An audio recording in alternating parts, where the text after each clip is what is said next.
Underground Railroad.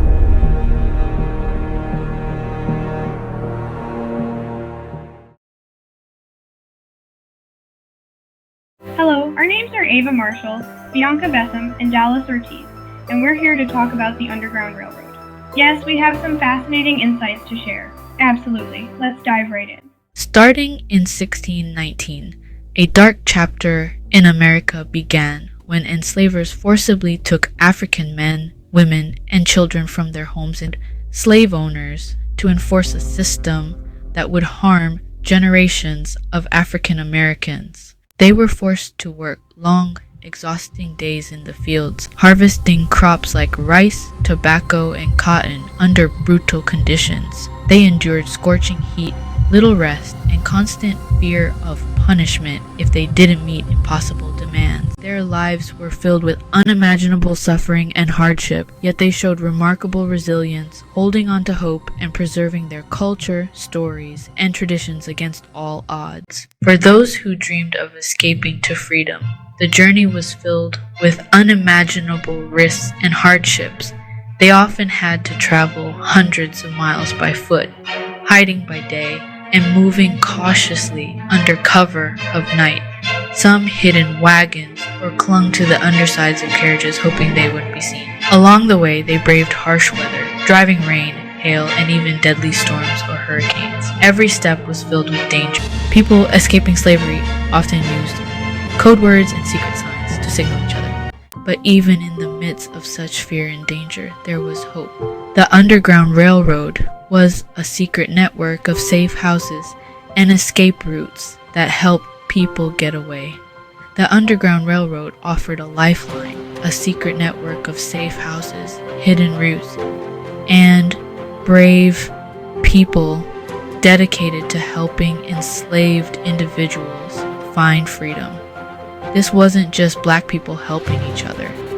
Many white people and freed black people also joined in, putting their own lives on the line to support this courageous mission. These people were called conductors on the railroad, and they were like secret heroes, guiding escapees through treacherous terrain, across rivers, and over mountains to reach safe destinations.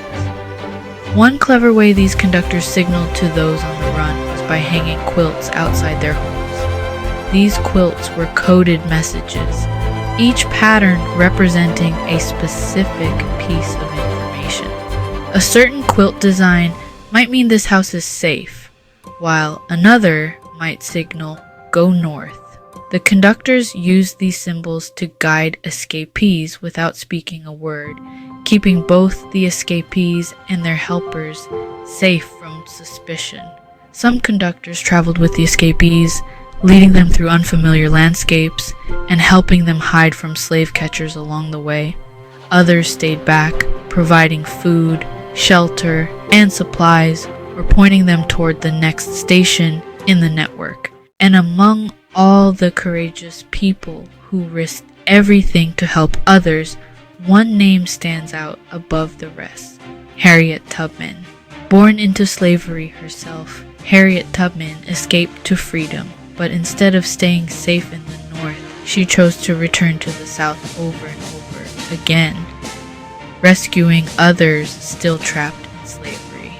Known as Moses for her fearless leadership, she led countless enslaved people to freedom, often journeying by night and through dangerous terrain, using her remarkable instincts and bravery to avoid capture. Harriet made at least 13 trips back to the South, rescuing around 70 people herself and guiding them to freedom. She became a legend on the Underground Railroad, inspiring hope in countless others and embodying the strength and determination needed to fight for justice. The Underground Railroad itself was responsible for freeing roughly 1,000 people each year, and over time, it's estimated that more than 100,000 people escaped slavery through this network.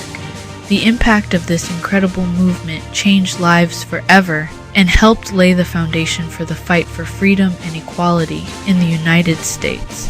A thought for the audience. If you can imagine yourself in a time like that, would you be brave enough to start a movement like Harriet Tubman? Just think about all the risks you had to take. To change the tempo a bit, Bianca Betham will do the honors of continuing this amazing lesson in history.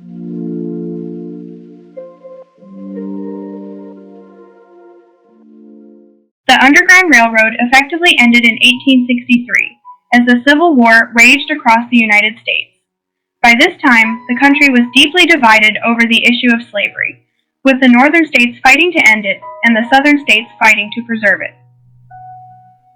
In the middle of this bloody conflict, President Abraham Lincoln issued the Emancipation Proclamation, a powerful declaration that freed enslaved people in the Confederate States. This proclamation turned the Civil War into a fight not only for the unity of the nation, but also for the freedom of enslaved people. The Underground Railroad ended in 1863 as the Civil War and the Emancipation Proclamation began opening new paths to freedom for enslaved people in the South. The proclamation made the war not just a fight to preserve the Union, but also a battle to end slavery. As Union forces advanced, many enslaved people found protection directly within Union-controlled areas, reducing the need for the secret network. After slavery ended, many of the people who had been enslaved shared their personal stories, becoming powerful witnesses to what slavery was really like. These individuals, like Frederick Douglass and Harriet Jacobs, wrote books, gave speeches, and fought for freedom and equality.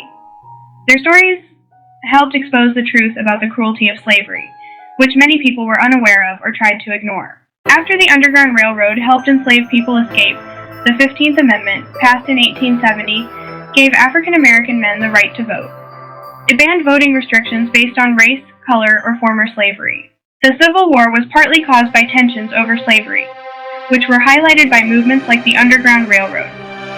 While the Underground Railroad helped enslaved people escape, it also deepened the divide between the North and South.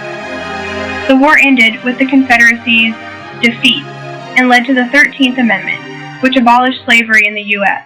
After escaping slavery through the Underground Railroad, many people either went to Canada for safety and freedom or stayed in the United States, especially in the North, to build new lives despite facing racism. I hope this journey through history has been enlightening and inspiring. Thank you for joining us in honoring the courage, resilience, and legacy of those who stood for justice. May we carry forward their spirit as we continue to advocate for equality and compassion in our world. Thank you for your attention, and may their stories continue to inspire us all.